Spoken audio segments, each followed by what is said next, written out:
Thank you for joining us in This Week in Turkey. I am Murat, Türsan. Tonight, Turkey continues diplomatic attempts to quell the Russo-Ukrainian war.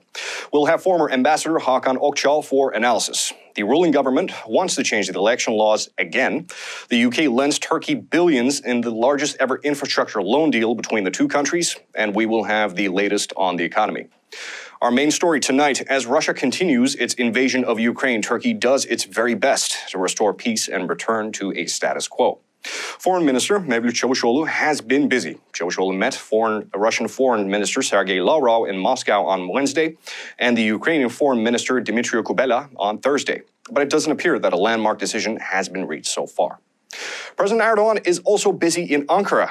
After meeting heads of state from all over the world in the Antalya Diplomacy Forum last week, he welcomed the Polish President Andrzej Duda in Ankara on Wednesday.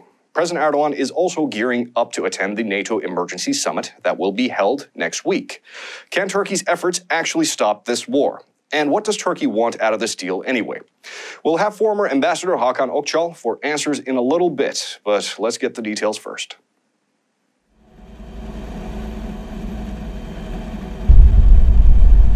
As Russia's invasion of Ukraine continues, so does the dense diplomatic traffic while Turkey attempts to find a diplomatic solution to the hostilities.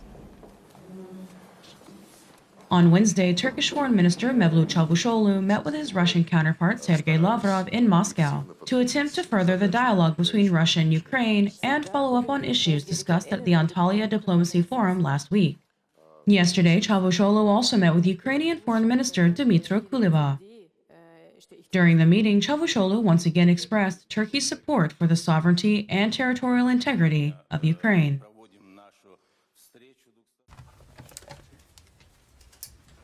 Thank you very much. Good morning, everyone. In addition, Secretary of State Antony Blinken had a phone call with Mevlut Çavuşoğlu Wednesday evening.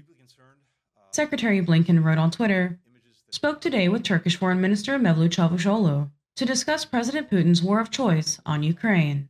I thanked Turkey for its support to the people of Ukraine." Polish President Andrzej Duda was also in Ankara on Wednesday, where he was hosted by President Erdogan. Making a statement to the press after the meeting, Erdogan said that the main issue in his talks with Duda was the tension between Russia and Ukraine. President Erdogan once again stressed the heavy diplomatic traffic to cease the hostilities and confirmed that the talks would continue during the NATO summit next Thursday. The 2022 Extraordinary NATO Summit will take place on the 24th in Brussels and is expected to host the heads of state for virtually every member, presenting a rare opportunity for President Erdogan to meet with President Biden. Joining me now for analysis, former Ambassador Hakan Okçal. Mr. Ambassador, it's good to have you with us. Thank you very much for having me. It's our absolute pleasure. Now, Mr. Ambassador, by all accounts, Turkey has been nothing if not persistent in ushering a diplomatic solution to the hostilities. Turkey had been offering to act as an intermediary between Russia and Ukraine even before the hostilities began, and has really been sparing no effort in securing a ceasefire. Turkey hosted the negotiations between Russia and Ukraine in the Antalya Diplomacy Forum last week, and Minister Çavuşoğlu has met with both Ministers Lavrov and Kuleba this week. Now, so far, no deal has been reached. That much is clear. But do you think that Turkey has been an effective party in this matter? Has Turkey's effort accomplished anything of substance so far? And do you think, really, does Turkey have the chops to be able to end these hostilities? Well, thank you very much for asking me this question. I was one of the skeptics initially. At the inception, I thought that there was no role for Turkey. Actually, many of the commentators and experts, so to say, they were also sharing my view. Given the way Turkey was isolated before the crisis and even after the crisis when it began, because there were a multitude of contacts in Europe and elsewhere, and Turkey was not part of these consultations. Of course, Turkey attended NATO summits and NATO meetings, etc. But when it came to real consultations, Turkey was not there. And now we can see that Turkey is perhaps the most active interlocutor in the crisis. As you said, the foreign ministers of Russia and Ukraine came to Antalya, and this was the highest level of contact between the two sides with the arbitration or the mediation efforts, thanks to the mediation efforts of Turkey. And I have to say chapeau for the result. Actually, as you have mentioned, there are no worthwhile concrete results, and I would also say that we are not going to have them for a long period, because it is not so easy to bring the two sides on an agreed ground, because their positions are far away, quite different from each other. We have on the one side an aggressor, Russia, which is denying the statehood and nationality of Ukraine and has invaded Ukraine by sheer military power.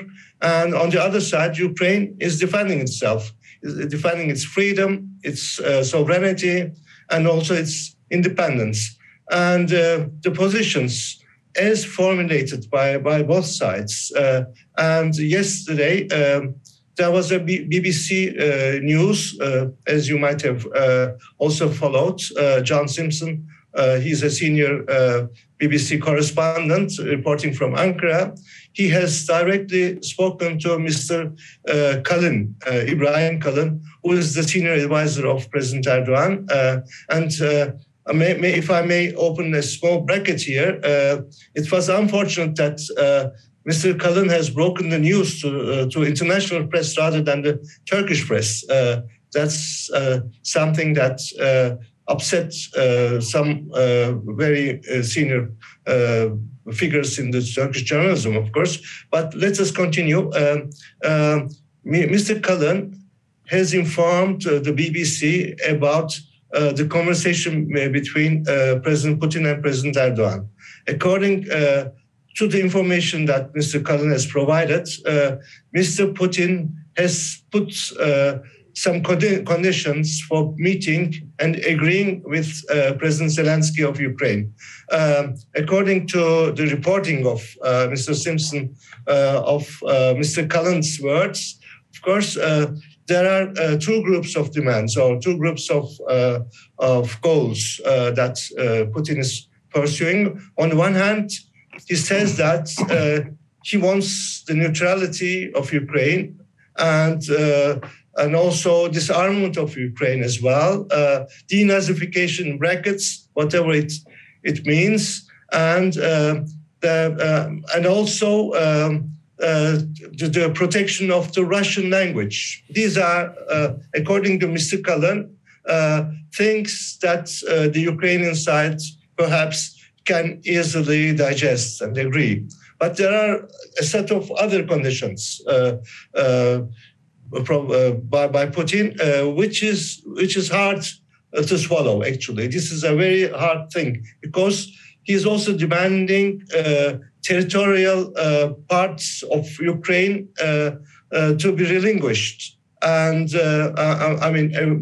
given to the Russian side, which is, of course, Crimea on the one hand, and also parts of eastern Ukraine, not only the Donbas area, but also some parts of Ukraine. And perhaps in his mind, he's also asking the Black Sea coasts and border areas of Ukraine, which will not so easily be accepted, because all along the Ukrainian side, now I'm speaking about the Ukrainian side's position, the Ukrainian side has demanded that they want an immediate ceasefire, the cessation of hostilities, and the retreat and calling back of the Russian forces out of the territory and the end of the occupation of Ukraine, which is not going to be agreed unless Putin, in his mind, thinks that his goals has been achieved. He has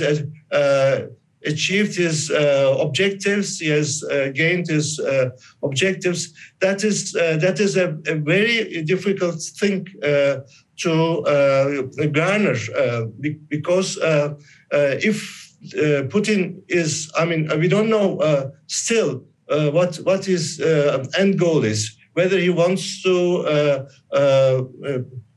capture Kiev, or whether he wants only to occupy eastern part of Ukraine or the totality of Ukraine. These are still unknowns in Mr. Putin's mind, and this has and we have unfortunately to follow. Now, I want to come back to Turkey's efforts.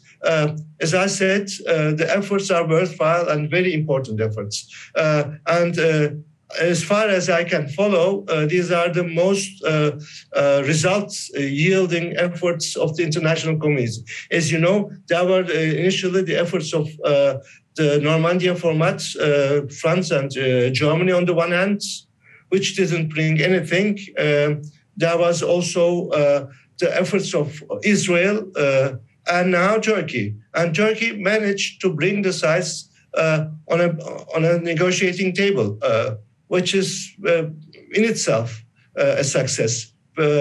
Regardless whether it has produced any results or not, in itself, that high-ranking representatives of both sides have sat down on the same table and talked to each other. This is important. As you know, in Antalya, Kuleba, the foreign minister of Ukraine, said that he was expecting Mr. Lavrov to come up with some, instructions so that they could have a discussion. But according to Kuleba, he recited his position, and that was all. And he was expecting more. Now here comes the question whether Zelensky and Putin may directly talk to each other, and that's the role of President Erdogan, because Erdogan has spoken both to Zelensky and Putin and offered either Istanbul or Ankara as a venue for their talks. But we don't know whether Turkey is here mediating or he is still fulfilling a role of go-between. I don't think a mediation role has been done here because it depends rather on Russia, if anything. And Russia is not, I think, there to express whether its goal has been achieved or not. But Erdogan will be an important figure in the coming NATO summit, because everyone will be interested in Turkey's role. And here, Turkey's role has been elevated from an outsider, forgotten country in the cold, which, after all, which is both a neighbor to Russia on the Black Sea, of course, and Ukraine. And Turkey has good relations so far between the two countries, though separately. So Erdogan, if anybody can talk to these figures, Zelensky and Putin, that will be Erdogan. And Erdogan, I think, will be somebody, a high-level actor in the international forum, that is NATO, and perhaps also in the European Union, to be followed with. And Erdogan will not only get high remarks from the international figures or international arena, but also he will try to reflect his success in the internal politics of Turkey, because he has a difficulty in Turkey right now. Elections are approaching. Only in a year there will be a crucial election in Turkey, and the economy is going downwards, and he is losing his support. His support level has dropped from 50% to almost beneath the 30% level. This is something that Erdogan has never witnessed. So he will utilize also his international efforts on the Ukrainian crisis as a trump card for his problems in the internal politics. There's another thing, of course, economy is also a problem in Turkey. And as you know, Turkey is not a party of the sanctions. It's not applying the sanctions, international sanctions. And if Erdogan wants to stay out of the sanctions, his role about the Ukrainian crisis will bring him leverage. So he can, of course, anytime say that I'm talking to both parties. If you push me to declare sanctions against Russia, this channel will be broken. So let me finish my job. I mean, the peace brokerage in Ukraine is much more important than Turkey sanctioning Russia. This is logical, of course, but everything depends on the role of Putin and his mindset, I would say. I see. And Mr. Ambassador, let's talk about President Erdogan's newly found elevated position. Now, President Erdogan is set to attend the next NATO summit in the coming week. Just a year or two ago, it wasn't infrequent that you would run into articles questioning Turkey's allegiance to NATO, if not straight advocating for Turkey's expulsion. Now, of course, this was before President Erdogan's recent trend of normalizing relations in the region and, of course, its role in the current conflict. Now, winds in Washington and Europe had been blowing against President Erdogan for quite some time now. Turkey lost its place in the F-35 deal, couldn't get the F-16 deal in its place. Turkey's incursion into Syria, the S-400 crisis, hostilities with the Gulf and Mediterranean states, and of course the subsequent blowback all pointed towards an isolated Turkey. Now, given Turkey's neutral stance and diplomatic efforts, does President Erdogan have an opportunity here to mend the relations with the West? And what do you think President Erdogan wants to gain from this NATO summit?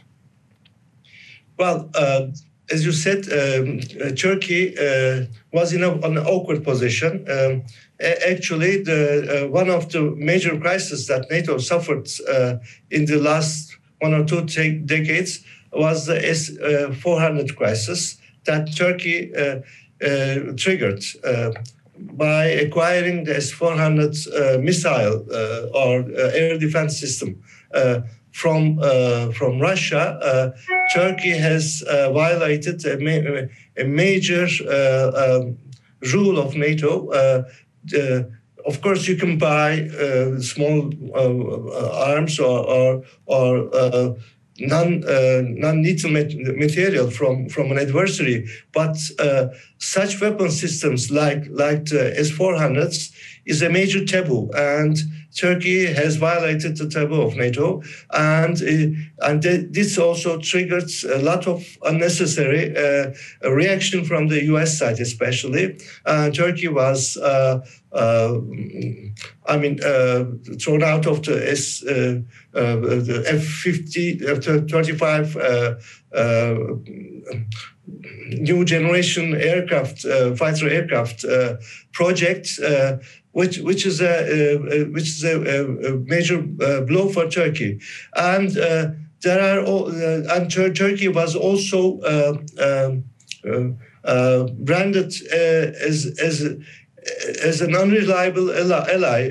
I remember Anthony Blinken, even before coming to power, speaking about Turkey as an unreliable so-called ally within NATO.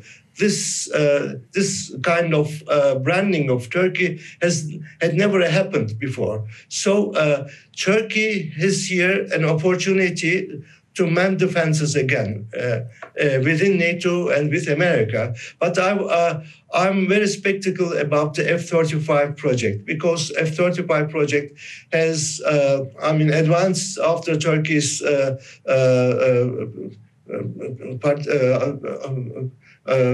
stepping out of the project.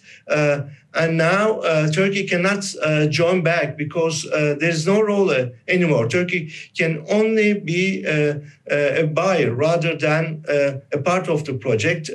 And this is going to be, of course, subject to the U.S. Congress's approval, which is not going to be so easy. But there is a possibility that Turkey might get the F-16s, which is, of course, not the high-tech weapons anymore, of course, but Turkey has to refurbish and acquire some weapon systems. Excuse me, my phone is continuously, so I'm distracted a little bit. Happens to the best of us. So I think if there's a possibility that Turkey may acquire the F-16s rather than the F-35s, but continuing with the F-400s is out of the question right now. It will be junk, kept in the Turkish depots for a long time. If Turkey cannot sell them to a third party, there is no more role for the F-400s for the Turkish establishment, military establishment. But Turkey gradually may come back in its stature and position within NATO. Turkey was always a reliable ally, and since this government, and especially the last 10 years of this government, Turkey has lost a lot of ground, not only within NATO, also with other Western organizations and the West as a whole. So there is a possibility, and here the question is whether Mr. Erdogan is ready to take the necessary steps, of course. This is a very bitter pill for him because his foreign policy is defined by ideology rather than interest. His ideological background has dominated him, especially when he was the sole leader of his party. After the presidential system was ushered in Turkey, he became more and more ideological in his mind and in his actions as well. So let us see whether Erdogan is as many say, is also a practical person, a pragmatist. Whether he will be a pragmatist or not, we will see. And the Turnusol paper will be here, the NATO summit, and his relations with the West when it comes to the Ukrainian crisis. I see. And Mr. Ambassador, finally, real quick, I want to tack on one last question now. This is something that does not get talked about very often from our perspective, but where does China fall in all of this? Now, Turkey and China, of course, are major trade partners, not necessarily that much for China, but China is an important trade partner for Turkey. Now, initially, China had aligned itself with Russia, but now it's appearing to be lukewarm. Now, what is China's position in relation to these negotiations? Where does China stand in relation to Turkey and in NATO in general? Your thoughts? Well, China, first of all, is a major player globally. So here there is a role for China to play, and the matter is whether a role is played by China or not. I think China is not playing the role it has to play. So China has a leverage on Russia. On the 4th of February, when Mr. Putin and Mr. Xi Jinping met before the opening of the Winter Olympics, as you might recall, they agreed on a range of actions, and the Ukraine crisis was in the making at that time. Now, the Chinese side, some of the speakers or representatives of the Chinese side are saying that we were not expecting such a reaction by the Russian side. So they were apparently expecting something, but a limited crisis rather than a major crisis. But China is mum, doesn't say anything, which is also indicative, because it is that China is not criticizing Russia. Initially, China was criticizing NATO because of its eastward expansion before the crisis, and saying that Russia is right to be nervous about the expansion of NATO in Ukraine, and so NATO has to step back. Now, after the hostilities started, it conspicuously China is not, giving statements contrary to the Russians. So everybody is criticizing. As you know, in the United Nations, China abstained in the United Nations 2 times. One in the General Assembly, actually, the majority of the world voted against, and Turkey was also one of the voters against Russia. China again abstained. Now the American side has, leaked some news that Russia is demanding, asking for weaponry, for arms, and Blinken and Yang Jiechi, which is the Politburo member responsible for foreign affairs. There's this position which doesn't exist in any country. He is higher. This person is higher than the foreign minister. Blinken and Jiechi, they met in Rome and discussed for 6 hours. According to the press news, Blinken couldn't convince the Chinese side, his opposite number, not to give any weapons to the Russian side. This is very important because the Russians apparently are in need of extra weapons because the war has stagnated in Ukraine. Russia didn't achieve any of its goals, didn't conquer any of the large cities, and apparently Russia is losing some of its best weapons and airplanes. So if China on the back channel provides Russia with weapons, this will prolong the crisis and internationalize. It's already an international crisis, of course, but perhaps it will widen the extensions of the crisis more. First of all, Biden's message to Xi Jinping today when they talk, first of all, will be, of course, don't do that. There will be ramifications. We will react very strongly against that. And secondly, China will be asked to join in the sanctions against Russia, which is not going to happen because all alone, not only in this crisis, but all alone, China is as well subject to U.S. sanctions, has of course stood against sanctions. And this is a principal foreign policy of China. So I don't think China will agree.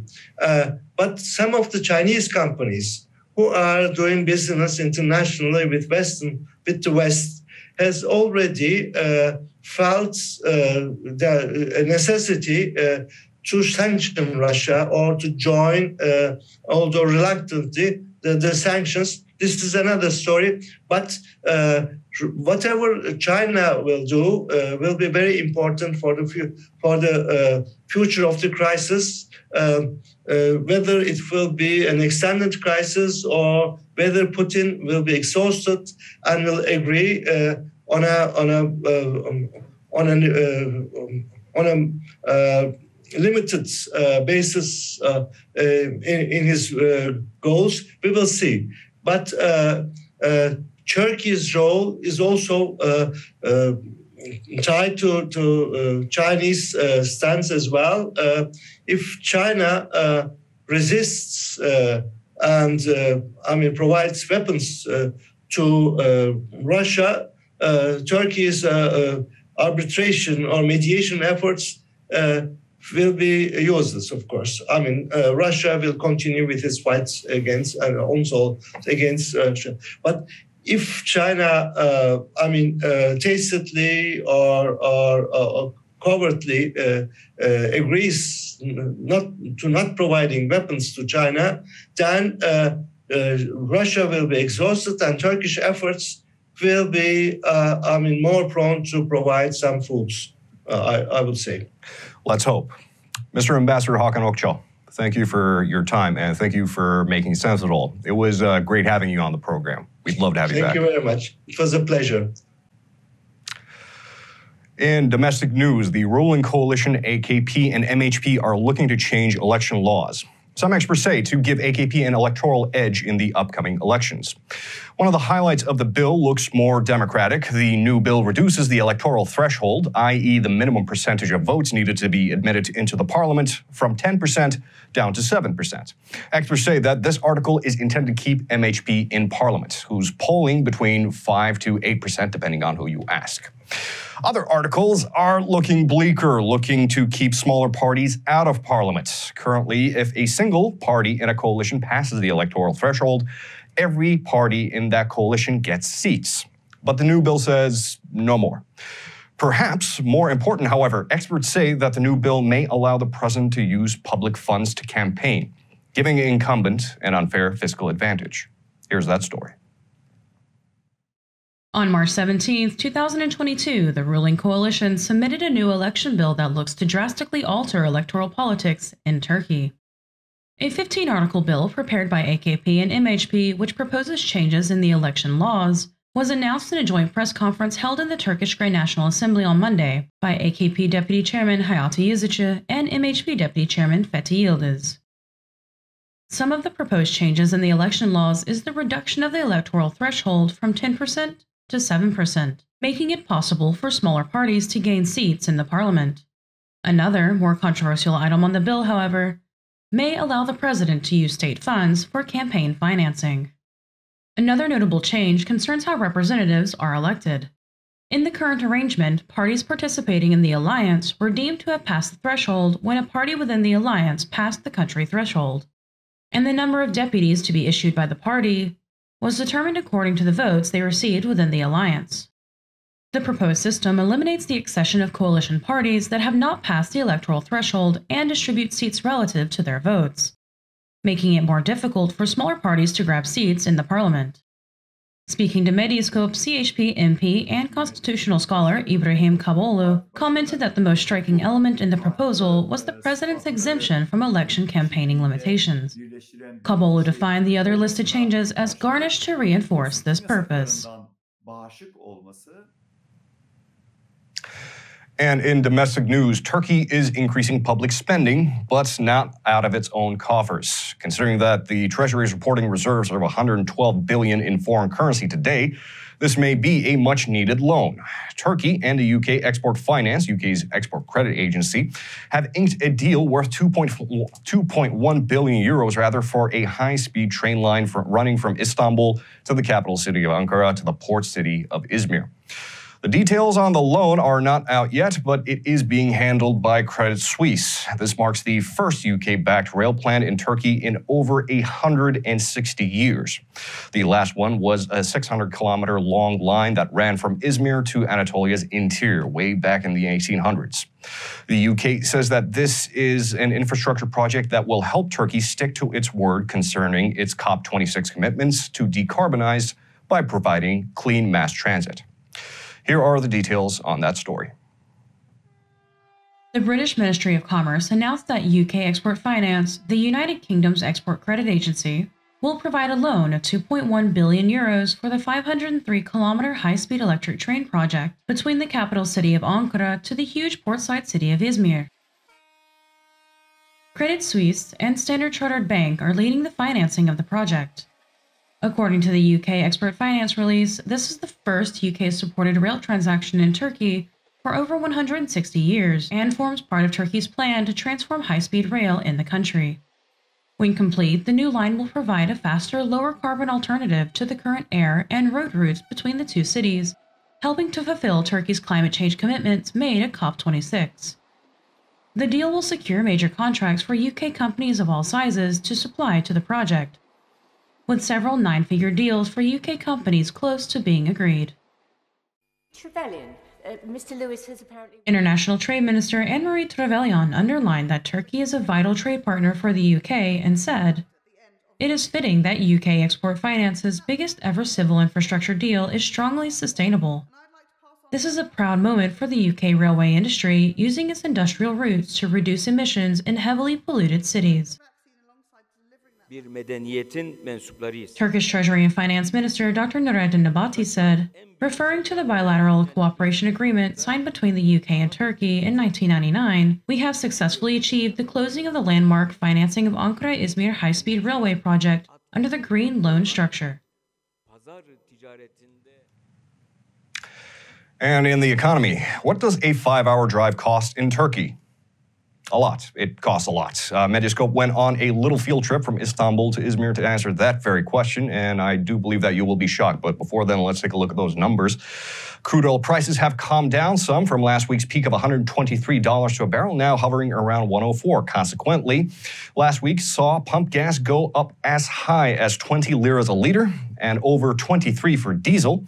This week, pump gas and diesel have calmed down a little bit, hovering around 18 a liter. And that goes for toll roads, too. They've also gone up. Now, toll roads and private roads in Turkey were never cheap, but now they have gotten downright murderous, costing as much as 185 liras a pass on the Istanbul Bursa Bridge.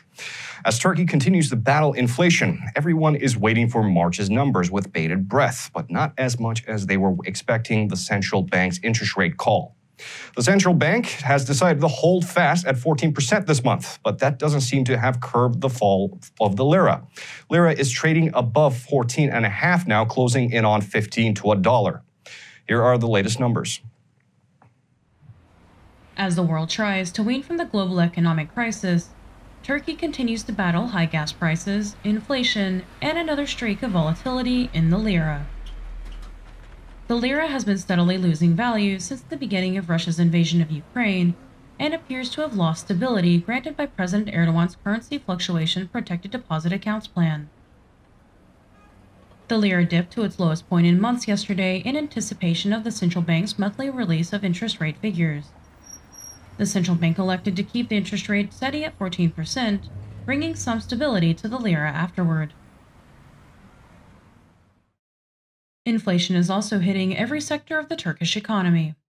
Latest figures by the Turkish Statistical Institute had inflation at 54%, whereas the independent inflation research group ENAG had them at over 120%. Speaking to Medyascope, economist Dr. Fatih Özitay said, "While inflation is approaching 60%, the central bank cannot do anything with the current 14% interest rate. When there is such a difference between inflation and interest, what can the central bank do?" Meanwhile, as gas prices go up around the world, Turkey doesn't go unspared. Medyascope reporter Alp Akish went on the road to see how much a 5-hour drive from Istanbul to Izmir would cost. In the past year, gas prices have increased 44 times. Last time this year, in March 2021, the price of gas was 7.25 liras a liter, whereas today, a liter of gas is up to 20.35 liras. Last time this year, a driver could fill up a tank for 390 liras, whereas today the same tank costs 1,120 liras to top up. That equals a 166% increase since last year, meaning gas prices increased more than 2.5 times.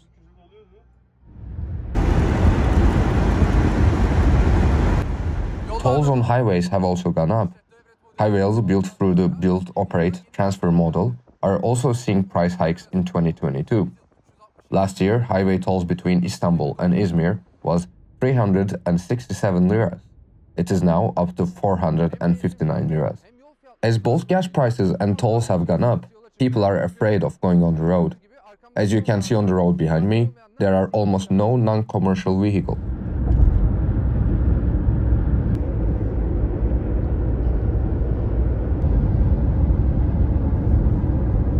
We are almost in Izmir now. Factoring in the tolls from the Bosphorus Bridge, Osman Gazi Bridge, Istanbul-Izmir Highway, and of course gas, it cost us exactly 1,171 liras to get here from our offices in Maslak, Istanbul.